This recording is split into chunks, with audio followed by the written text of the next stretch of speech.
I never made it, but I know what it takes. I'm motivated by a mix of emotion. Got my statement, and I'm reading it slow so I can understand it fully. Appreciate my stand and go out of this world and ride on.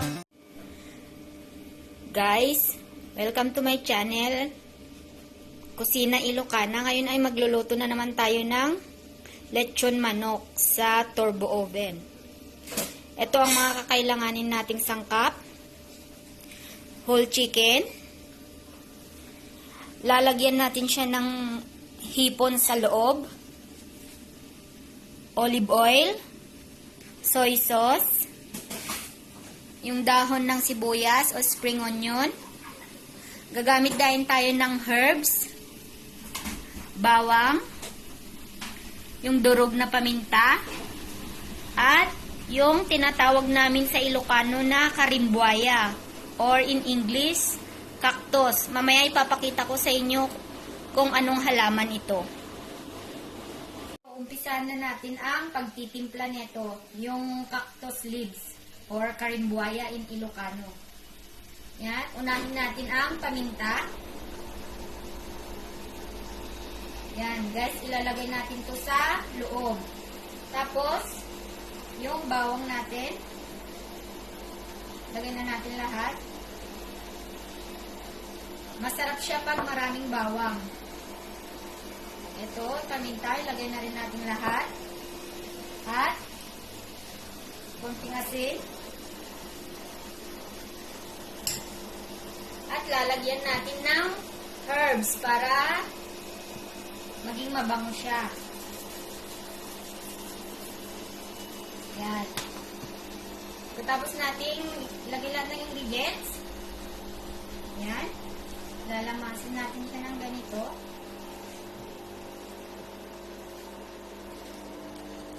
Yan. At pagkatapos nito, pwede na nating ilagay sa loob. Sarap nito, guys. Yan. Anuin lang natin na ganito para maglabas yung atas. Yan, pwede na. At itong hipon natin, lalagyan din natin ng paminta at asin para magkalasa siya. Ito ay ilalagay din natin sa loob.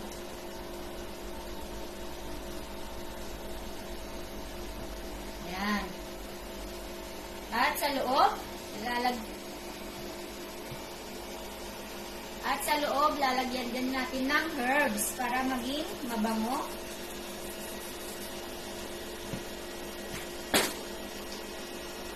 Yan.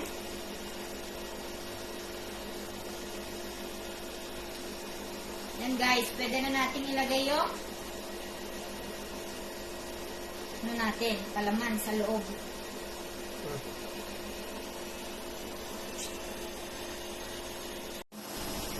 Yan, continue lang natin. Tas, iano natin yung mga hipon sa loob.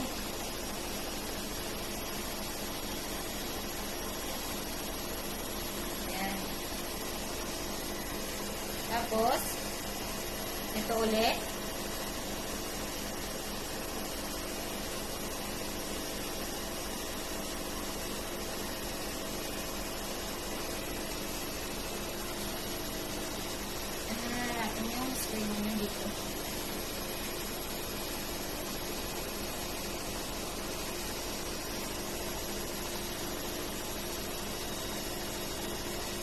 Yan.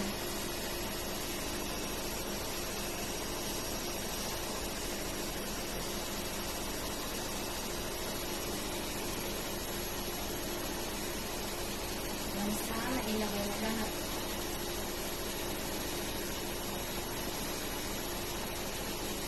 Yan. Tapos, ito na naman hanggang sa mapuno, guys.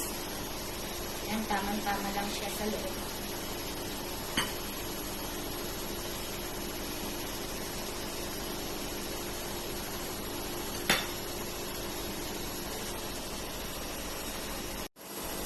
Yan, gagamit tayo ng toothpick para isarado natin to. ang tahi. Yan. Siya guys.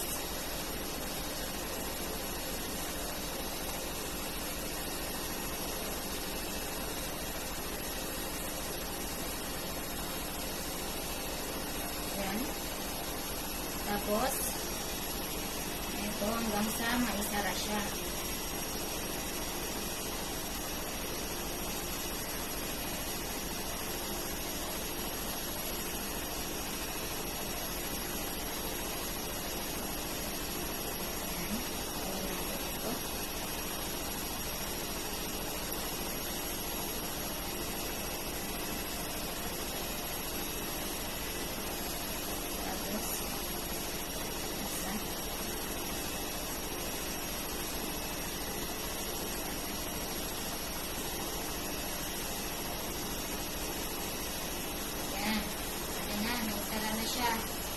Tapos, ang susunod ay papahiran natin ng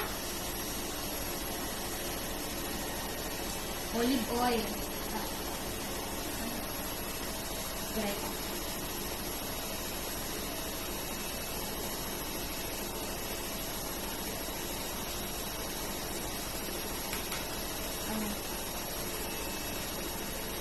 Yan, kanan. At sa ibabaw niya, sa labas, gagamitan natin siya ng salt and pepper.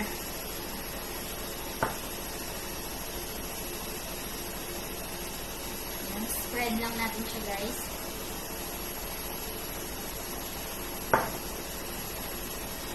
Yan. Sing-singin. At lalagyan natin ng olive oil para hindi siya mag-dry.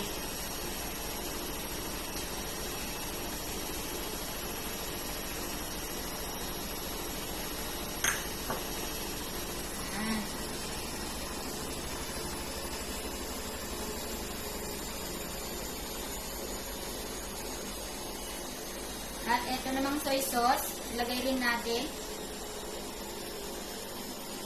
Dark to siya, kaya hindi siya yung maalat. At para magkakulay siya guys, gagamitan natin ng dark soy sauce.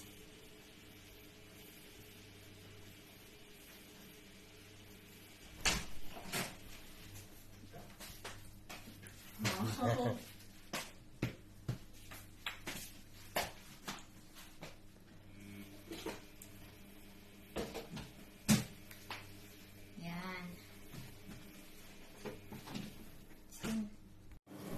After 15 minutes, ito na siya guys. After 15 minutes, yan.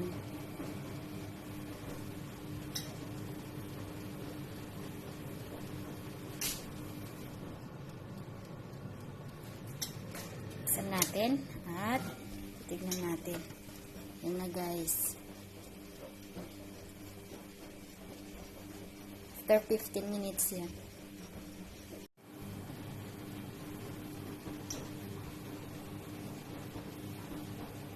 I never made it, but I know what it takes. Hi, ito na po ang finished product natin sa lechon manok natin. Sarap siya. I never made it, but I